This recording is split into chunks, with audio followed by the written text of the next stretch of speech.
baseball history buffs may know that the first World Series was won, well, first of all, it was played in 1903 and was won by whom? Boston, the Boston Red Sox. And from 1903 to 1918, the Boston Red Sox won 5 World Series. And you may know, those history buffs, that the New York Yankees were pretty mediocre at the time. I remember it well. But you probably also know, if you know anything about baseball, that between 1919 and 1920, a famous trade was made. And the Boston Red Sox traded Babe Ruth, a.k.a. the Bambino, to the New York Yankees. And for 86 years, the Boston Red Sox were offers. Did not win another World Series, and the New York Yankees in turn won 26 World Series. 2004, that was changed. But, so Boston Red Sox fans refer to this as what? The curse of the Bambino, right? The curse of the Bambino. And in 2004, in fact, actually, before 2004, and I don't know the exact date of when this took place, but there was a sign over a bridge in Boston that was placed by city officials, a work sign that said, "Reverse curve." Well, some prankster from Boston changed the sign to "Reverse the curse." And city officials thought, that's appropriate. And they left the sign there until 2004 when finally the Boston Red Sox won the World Series again and the sign was changed to "Curse Reversed." So, today I want to talk to you about reversing the curse, but not in baseball terminology, but in terms of relationship terminology. You may also remember if your Bibles and going back to the beginning, setting up the stage a little bit between Genesis 2 and Genesis chapter 3. Remember in Genesis chapter 2, God created man out of the ground and looked at man and said, "It's not good for you to be alone." Therefore, he's going to create for him an ezer kenegdo, a word in Hebrew which is not easily translated. And so your translations have a lot of different phrases to it, but basically it means someone who is equal to but opposite him. Without him, a man would be incomplete. Without whom, man would be incomplete. That is how God had created the male-female relationship, for there to be this mutual companionship, co-partners, working together towards the same goal, 2 sides of the same coin. Well, you know, things happened rather quickly. Genesis chapter 3, and the woman saw that the food was good, and she took some, and then she ate it, and she gave it to her husband. Her husband said, "Sounds tasty," took some of that, and immediately what happened? The 2 of them were naked and ashamed. Whereas just a chapter before, the man said, "This is now bone of my bones, flesh of my flesh." They were both naked and unashamed. After the sin had entered into this relationship, things changed. This was the curse. Well, if you look ahead to Genesis chapter 3, when the curse is laid out, if you pay attention, there are 2 elements that were 2 entities, 2 things that were cursed: the serpent and the ground. The woman and the man were not cursed. However, we often think of it as such. If you look carefully, the word curse only occurs with serpent and the ground. And why is that?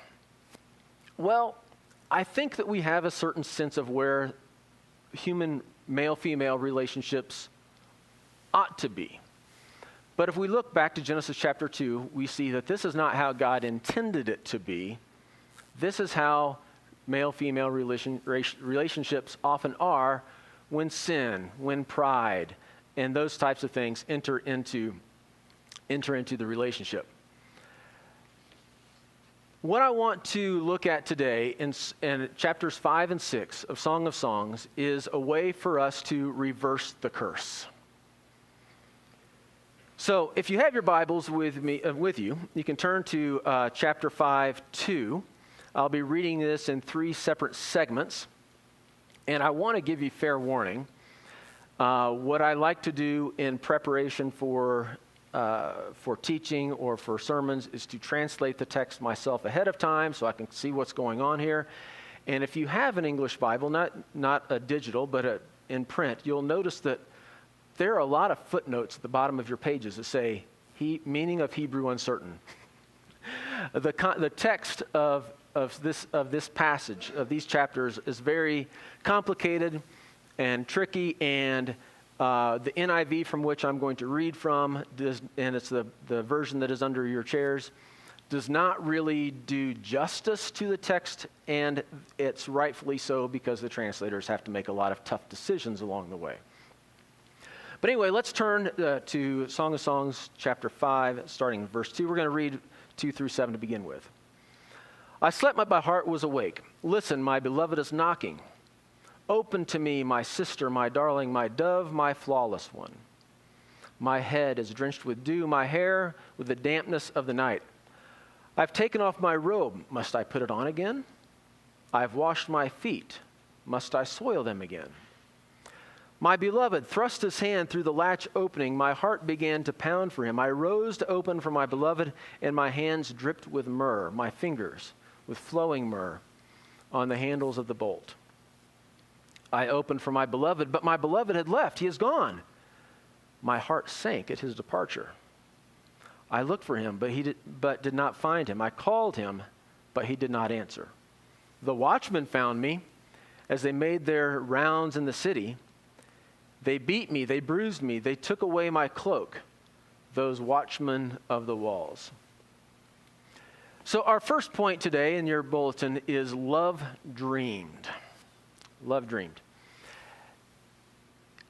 Many years ago, long before I started seminary or did work in graduate school, I worked for an agency in downtown Cincinnati, and I took a daily commute to downtown city, to downtown from the suburbs on a city bus.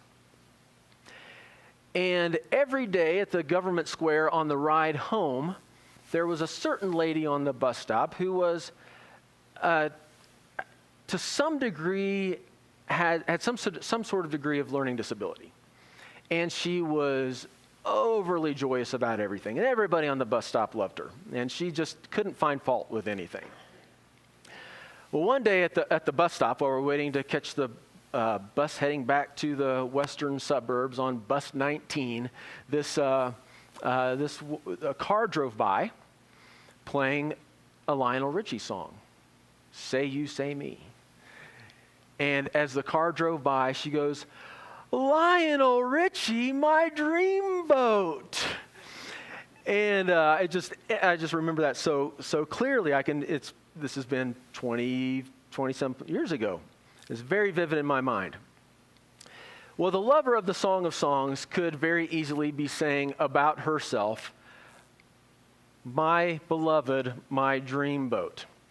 Commentaries are all over the place on how to understand these first, well, all of Song of Songs, but particularly chapter 5 and going back to chapter 4. How do these passages fit together? A lot of commentaries think that there's something going on here between the first spat between the husband and the wife, and this is that lover's quarrel. Having looked at the text in the original, I'd like to offer a second suggestion to you, or an alternate suggestion. What I think is going on here is what had happened in the previous chapters 3 and 4, is that the woman has been asleep. This was a dream. This is how she imagined her life with her man to be. And guess what happens in chapter 5? She hears the knocking on the door. She wakes up. Her dreams are about to come true. She's been swept away in this world of fantasy, of this Disney-like situation where she's going to be carried off of her feet and whisked away into the Neverland and happily ever after. And guess what happens? She goes to the door and he leaves. Some dream. Some dream. What I suggest here, and this is the first point of application, is that oftentimes we have unmet or unrealized expectations. And those unmet or unrealized expectations are particularly hard when they come from close relationships.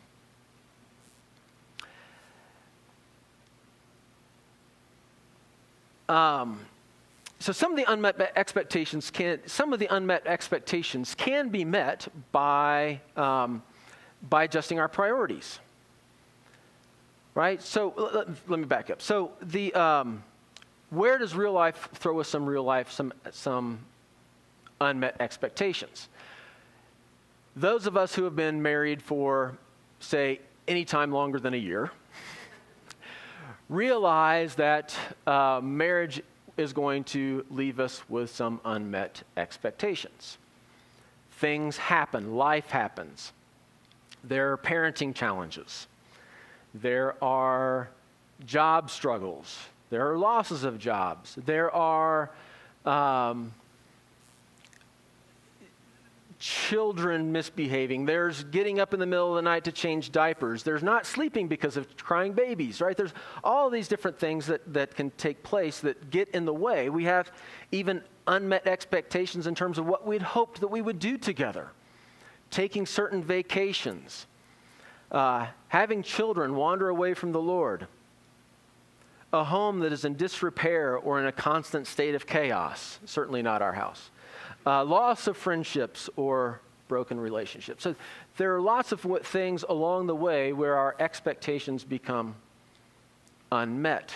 And we can do certain things to mitigate those unmet expectations. And we can adjust our priorities. Maybe we're not budgeting properly. Maybe we're not budgeting our time or our money correctly. Maybe there's pride or miscommunication or lack of communication that's going on in the relationship that leads to unmet expectations.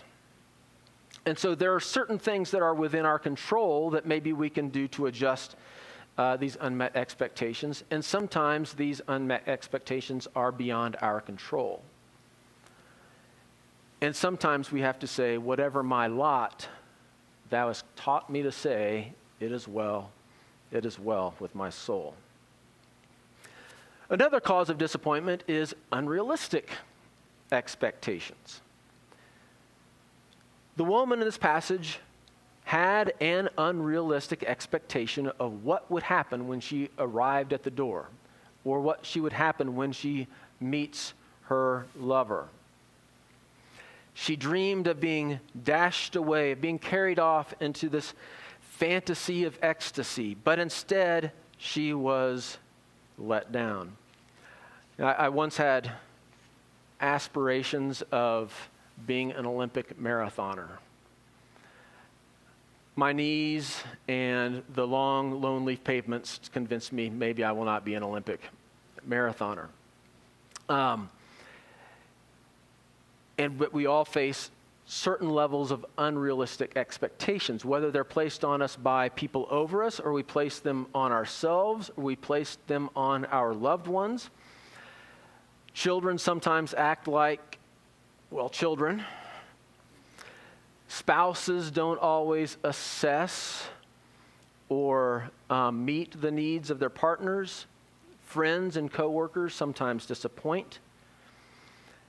So we must learn to forgive, to ask forgiveness, to say we're sorry, and to be forgiven.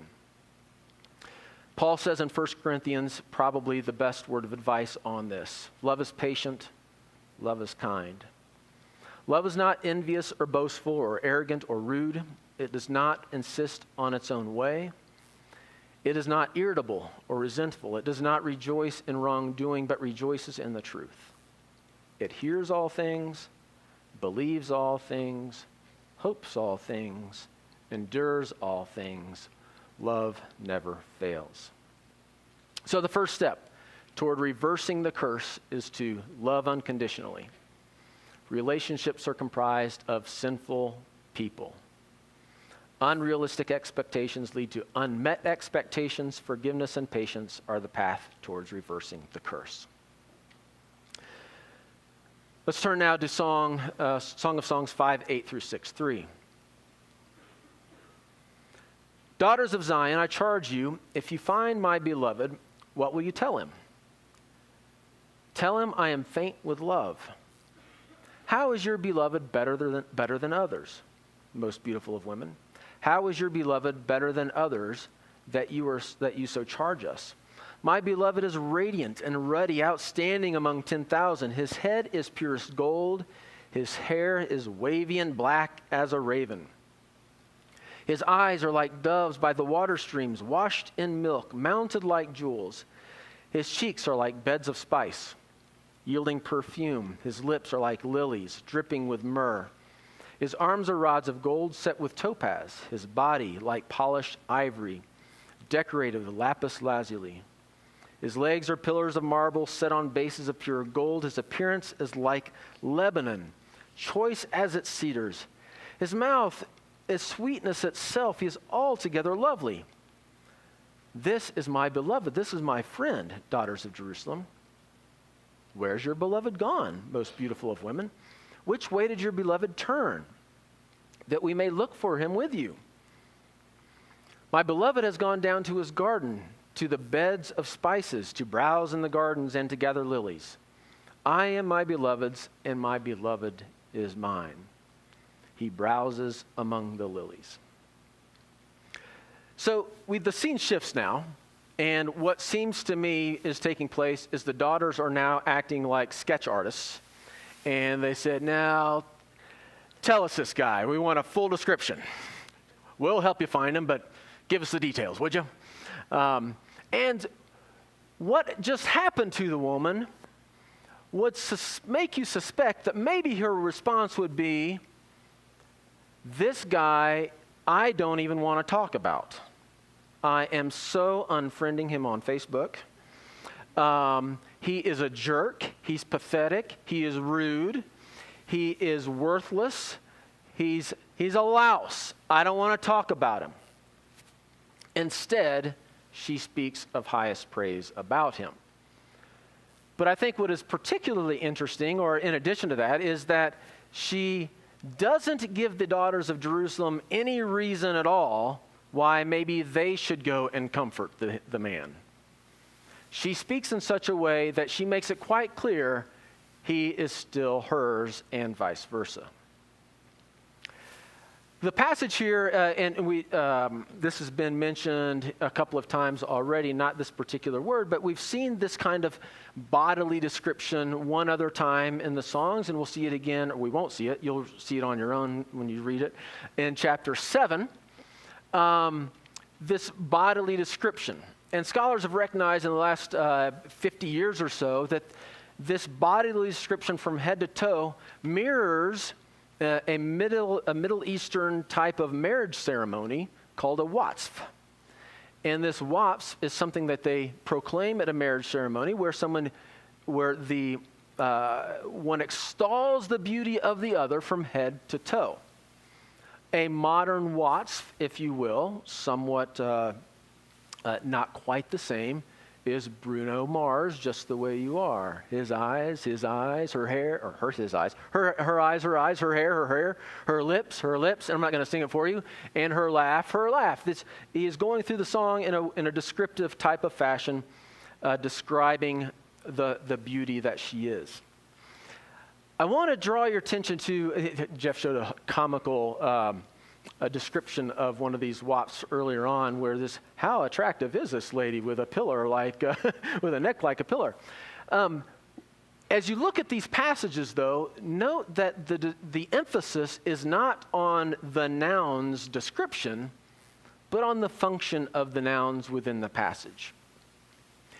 For example, let me just list off a few of the things here in this so-called watf. So his head is refined gold, suggesting its perfection.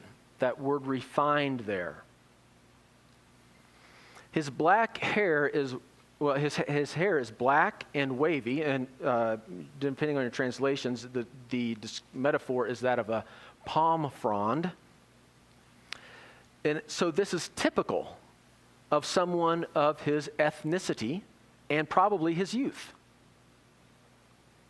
His eyes are gentle with bright whites. In other words, his eyes are worth peering into.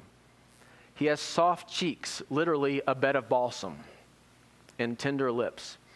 Strong hands, and now this is my translation, but I think it fits the Hebrew quite well, six-pack abs. He literally has abs of ivory teeth. Sounds like six-pack abs to me.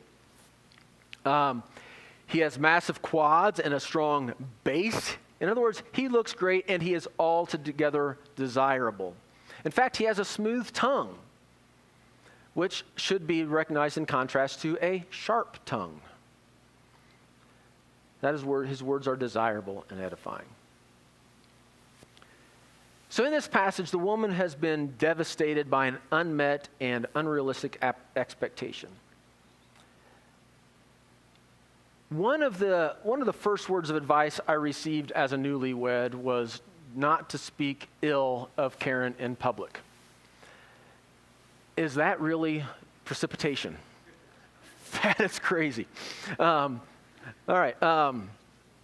Anyway, so one of the things and overall, I think I've done a pretty good job of this, of not speaking ill in public, but there are times that where I thought that I was staying within the parameters, but I was informed later on that I have breached the parameters. We have to be careful about how we speak of others in public, that we are always edifying, never hurtful, especially in the company of others. I'll tell you about a story about a man named Johnny Lingo. And Johnny Lingo lived on an island where there was a dowry for the bride price, and it was typical for the dowry to be somewhere in the range of 1 or 2 to 3 cows for the bride. 3 to 4 cows was exceptional. Well, Johnny Lingo had known this man and his 2 daughters for all of his life, and when Johnny Lingo was of age to marry, he decided that he'd gone to this man and he was going to propose a bride price, a dowry for one of his daughters. So the man was thinking, well, surely he's coming for the second oldest daughter, for the second born daughter. She was beautiful, she was attractive, she was outgoing, she was just the life of the party. He's the one that he's going to want, and so he's going to make sure that he gets a good price for her. The man also knew that Johnny Lingo was a hard bargainer, though, and so it might be tough for him to get the right deal for his daughter. Well, to his surprise, Johnny Lingo didn't go for the second-born, he went for the firstborn daughter. And the firstborn daughter was sort of plain. She was very shy, reserved, nothing particularly outstanding about this young woman. But to the man's surprise, Johnny Lingo made an offer for the older daughter. And not just any offer, he offered 10 cows. He offered 10 cows for this woman, and the man thought he was afraid that this deal might go away. So he jumped on the offer, took it right away, got them married the next day, and lo and behold, he got 10 cows for this daughter that he was thought he'd be lucky to get 1 cow for. When Johnny Lingo took his bride back to his island, the woman became all of a sudden the center of attention. And the bride that nobody wanted suddenly became the bride that everybody wanted to be around. The idea around this was that his esteem for her raised her beauty in the eyes of everyone else. So I think there are 3 takeaways that we can gather from this passage in the song. First of all, In private, let's not praise falsely, or certainly not with ulterior motives, other than the only reason we should praise is to edify and build up the other, not for something that we can get in return. Second of all, when receiving praise, maybe we should accept it. And I remember this was something that took me a while. It's uncomfortable for us sometimes to receive praise, and for some of us, yeah, I know, yeah, I know I'm great, thank you. No, we don't want to do that, right? But on the other hand, some of us are a little bit shy in how do we accept praise? And so we say, no, that's not true. Nah, forget it. You're embellishing things. But maybe we should say thank you and believe it. Maybe we should try to believe the kind things that people are saying about us. And then the third point is that we need to look for ways to compliment our significant others, in public especially. Not just take advantage of the opportunities that are handed to us on a silver platter or lobbed to us like a softball, no offense, Jessica, but that we go out of our way to praise those that we love. And then this brings us to the final section of the song, Song of Songs 6, 4 through 13. You are as beautiful as Tirzah, my darling, as lovely as Jerusalem, as majestic as troops with banners. Turn your eyes from me. They overwhelm me. Your hair is like a flock of goats descending from Gilead. Your teeth are like a flock of sheep coming up from the washing. Each has its twin. Not one of them is missing. Your temples behind your veil are like the halves of a pomegranate. 60 queens there may be, and 80 concubines and virgins beyond number. But my dove, my perfect one, is unique. The only daughter of her mother, the favorite of the one who bore her. The young women saw her and called her blessed. The queens and concubines praised her. Who is this that appears like the dawn, fair as the moon, bright as the sun, majestic as the stars in possession? I went down to the grove of nut trees to look at the new growth in the valley, to see if the vines had budded or the pomegranates were in bloom, before I realized that my desire set me among the royal chariots of my people. Come back, O Shulamite, come back, that we may gaze on you. Why would you gaze on the Shulamite as on the dance of the Machanaim? So this brings us to our third point, love redeemed. I think I failed to mention the second point, love esteemed, but hopefully it was on the screen behind me. So we've got love dreamed, love esteemed, and now love redeemed. So now the scene shifts from the woman talking about her male beloved to now the male beloved talking about his lover. Where did he come from? How did he get here? Where did he show up? Did the daughters of Jerusalem go and find him? Did he hear rumors on the street that nice things were being said about him, so he showed up? Maybe he just went for a walk and returned. Maybe he realized that was a mistake. We don't know why he's back, but he's back. In the final passage, the beloved marvels at his lover, and he sees beauty in her. And it's important to recognize that this beauty isn't an idealized beauty. This is the beauty in his eyes. As we like to say, beauty is in the eyes of the beholder. So there is not a single body image that is the ideal here. There's not a single here that the Song of Songs is saying, women, you got to look like this person. Or look like the graphic that Pastor Baxter showed earlier in the series.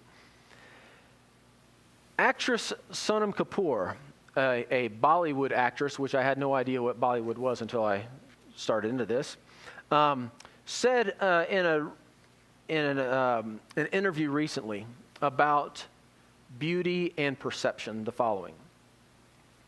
So for every teen girl leaning into her bedroom mirror, wondering why she doesn't look like a celebrity, please know that nobody wakes up like this. Not me, not any other actress, not even Beyonce, I swear. Here's the real deal. Before each public appearance, I spend 90 minutes in a makeup chair. 3 to 6 people work on my hair and makeup, while a professional touches up my nails. My eyebrows are tweezed and treated every week. There's concealer on parts of my body that I could never have predicted would need concealing. I'm up at 6 a.m. every day and at the gym by 7:30. I exercise for 90 minutes and some evenings and again before bed. It's someone's full-time job to decide what I can and cannot eat. There are more ingredients in my face packs than in my food. There's a team dedicated to finding me flattering outfits. After all that, if I'm still not flawless enough, there are generous servings of Photoshop. I've said it before, and I will keep saying it. It takes an army, a lot of money, and an incredible amount of time to make a female celebrity look the way she does when you see her. It isn't realistic, and it isn't anything to aspire to. Aspire to confidence. Aspire to feeling pretty and carefree and happy without needing to look any specific way.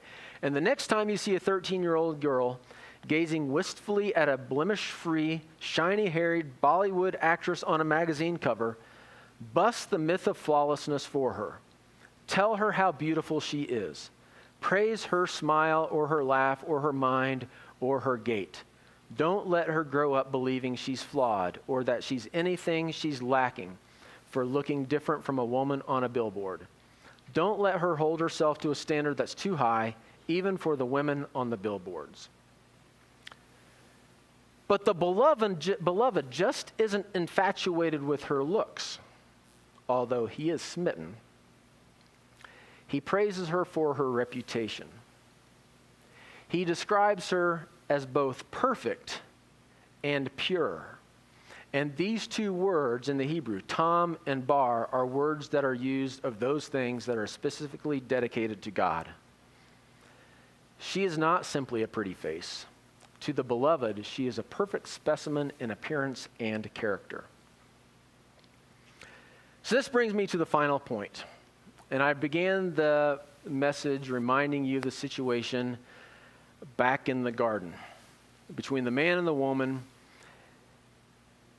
and where things went awry. So let me try to explain to you how I think the Song of Songs helps us reverse the curse. First of all, the Song of Songs is set in a garden, just as Genesis 2 is set in a garden. Now, that may not seem like a big deal. Garden shows up all over the place in the Old Testament. But garden shows up in this small book 5 times, the word garden, and there are 21 specific types of plants mentioned, and at least 15 different types of animals mentioned in this short book. The setting of Song of Songs is intentional about being set in a garden. In other words, it may be that the author of Song of Songs wants us to look back to the Garden of Genesis chapter 2 and make those parallels in our mind. What was once the place where man and woman thrived together, this is now bone of my bone and flesh of my flesh. Here we are again, back in a garden. Second of all,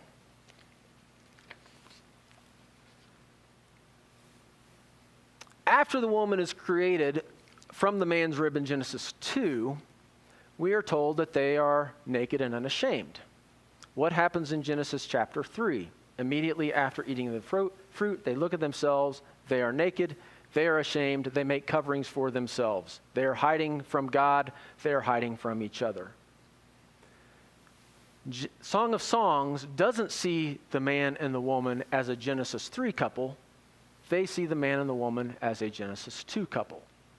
A couple who looks at each other as being naked yet unashamed.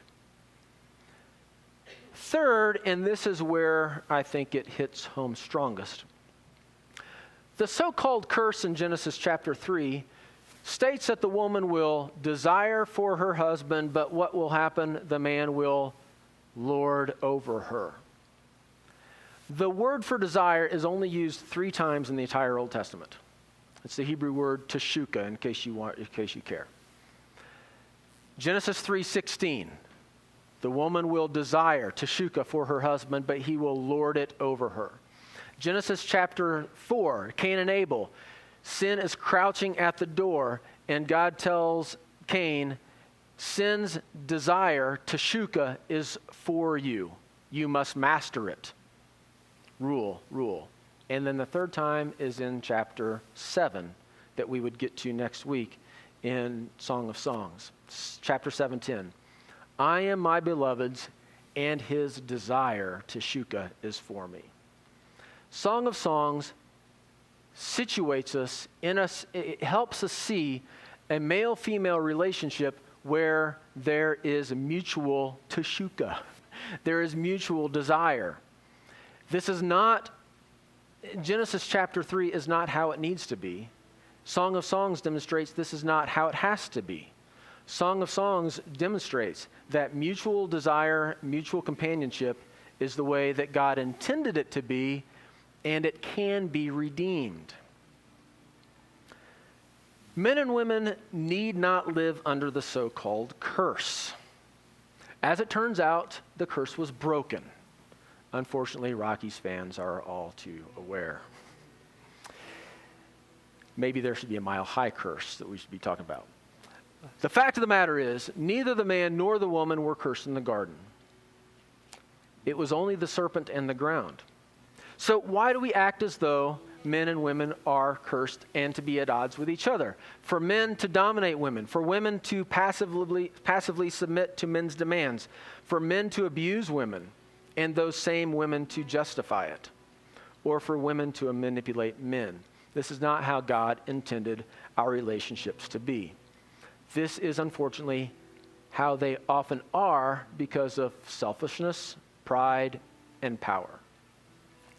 Song of Songs reminds us that male-female relationships can revert to a garden-like love, where desires are mutual and intimacy is celebrated. In his play Merchant of Venice, Shakespeare wrote, "One half of me is yours, the other half of yours mine own, I would say. But if mine, then yours. And so all yours."